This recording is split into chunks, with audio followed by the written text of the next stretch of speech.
his 5 to 6 months here, he's become to be very loved by all of his cohorts and co-workers, and he was doing a great job. Good evening. East Texas first responders are mourning the loss of one of their own today after a sheriff's deputy was killed by a suspected drunk driver. I'm Judd Baker in for Neil and Casey. Thank you so much for joining us tonight at 6. That deputy, now identified as 29-year-old Lorenzo Bustos, and as we said, was hit and killed allegedly by a suspected drunk driver on his last night of training. This evening, we do begin where that crash happened, and that's where we find KETK's Tori Bean leading off our coverage tonight to tell us what happened. Tori, good evening. Judd, Deputy Lorenzo Busto and another deputy were struck from behind as they were executing a traffic stop here at the 14,000 block of Highway 155. A Home Nest camera caught the crash on video, showing a car striking Deputy Bustos and his patrol unit shortly after midnight. One sheriff's deputy was seated in the front passenger seat operating the onboard computer as well as the radio, while the second deputy was behind the patrol unit. At approximately 12:50 a.m., the deputy in the patrol unit radioed that there had been a crash involving the second officer and a vehicle. Deputy Lorenzo Bustos was on his last night of training when his patrol unit and himself were struck by a suspected drunk driver and his supervisor injured from the crash. The slightly injured deputy was treated at a Tyler hospital for his injuries and released. The second deputy was taken to a trauma unit of a local hospital and later admitted into the intensive care unit. Deputy Bustos had a severe head injury and died, surrounded by his family, the Smith County Sheriff, and co-workers. Be in prayer for the family. Is pretty much all we can do is go to the Lord in prayer at this time and keep them close. Don't crowd them, but whatever they need, to see that they get it. The East Texas law enforcement community is making sure Deputy Bustos' wife and children are taken care of. He has a 8, a 5, and a 4-year-old that he's left behind, as well as his wife, and we're going to do everything we can, to take care of them. He says they will even make sure Deputy Bustos' co-workers are okay because they have lost a member of their family as well. Just one family. That's what it amounts to, just one big family. The driver, identified as Daniel Naboto of Grand Prairie, was arrested for intoxicated assault, which the sheriff says will be upgraded to intoxicated manslaughter. His passenger was charged with public intoxication. Don't drink and drive. Deputy Bustos' body was taken to Dallas this morning for an autopsy. Texas DPS is taking over the investigation.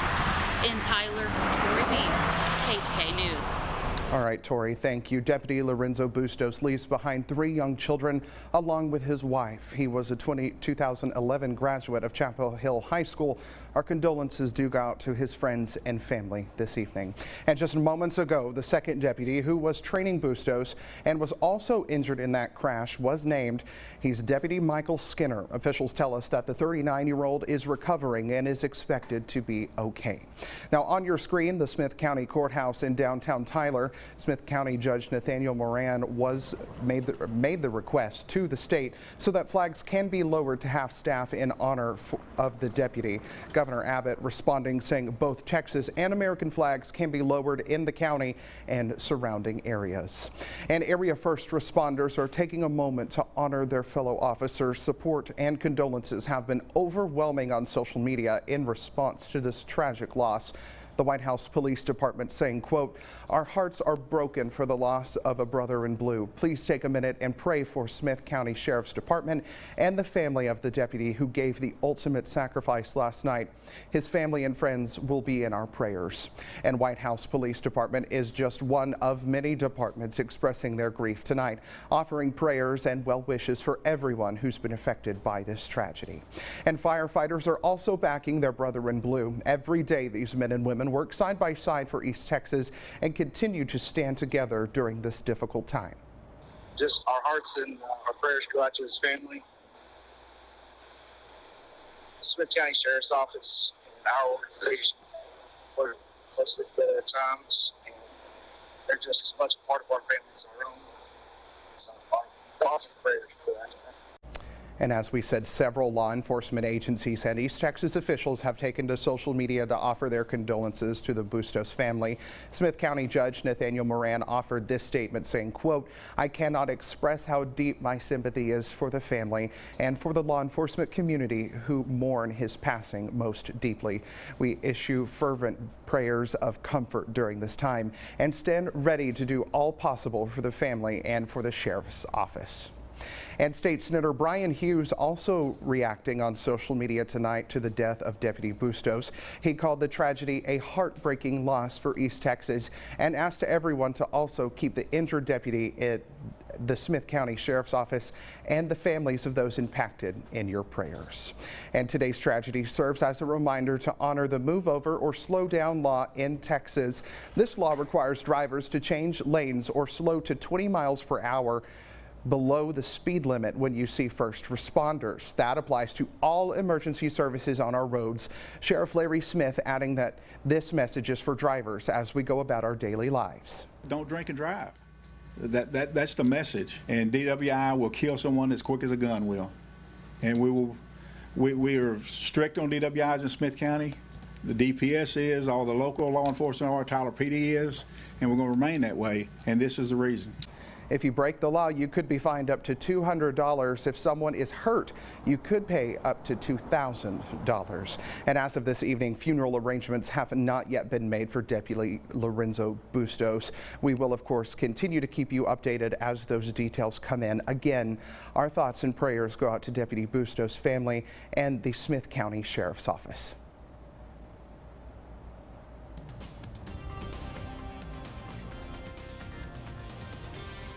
Well, live Viper radar, we continue to track those showers and thunderstorms, several across Nacogdoches County. These aren't widespread. These are just kind of scattered about, you know, kind of like popcorn, and you can see near Garrison and Highway 59 some pretty good rain falling there, and to the west of Redfield and Central Heights. To the south of the Wright-Patman Reservoir as we go into Cass County, that's where the majority of the heavy rain is falling. I'm not seeing anything that suggests a severe thunderstorm here, but we could certainly see quite a bit in the way of heavy rain, especially with a 15 to 20 minute heavy downpour there. So we'll continue to keep an eye on that. Lufkin, you guys are at 96. It's still 102 in Henderson. Tyler's climbed to 101 because we don't have a drop of rain from Tyler to Longview. But there you go. Texarkana, I'm jealous of you folks as well. We're at 77 there. It's also 88 in Nacogdoches, as I mentioned. 60s and 70s for those dew points. Now, here's kind of the reverse effect of having cooler temperatures because of that rainfall. You have very high dew points.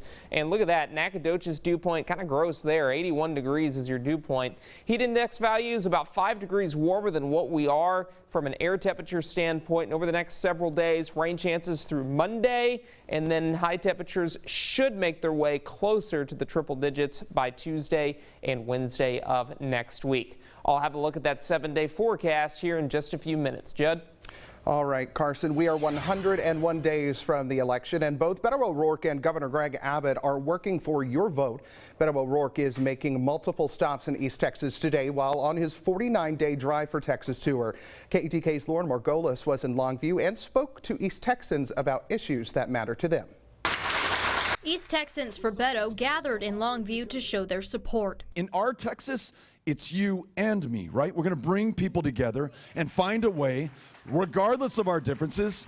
Y no me importa if you're a Republican or a Democrat. Governor Abbott's supporters were also there, standing outside the venue with signs. I asked both East Texas groups what they look for in a governor. I just think we need a governor that's going to stand strong against Biden's open border policy and really put Texas first. I need a governor that represents all citizens' states' rights on the state level. I believe that governors should take special interest in people that aren't necessarily at the top. I think that teachers need more attention. I think education needs more attention. A poll conducted by the University of Houston's Hobby School of Public Affairs shows Governor Abbott's lead over O'Rourke is starting to narrow. The data from early July shows the gap between the two is just 5% now. The big change of this was that back in February, he held an 11% lead. And one of the things we know about politics is that you can't necessarily just take half of a lead and then half of a lead. It gets harder and harder to do so. Some of the main topics East Texans are focused on include the border, the energy grid, and school safety. O'Rourke saying this about Governor Abbott's response to Uvalde. 9 weeks since Uvalde, my kids go to their first day of school on Monday, and nothing but nothing has changed to ensure that they are safer. That was this moment, like a focal point that put Beto O'Rourke and Greg Abbott on the same page of the same issue.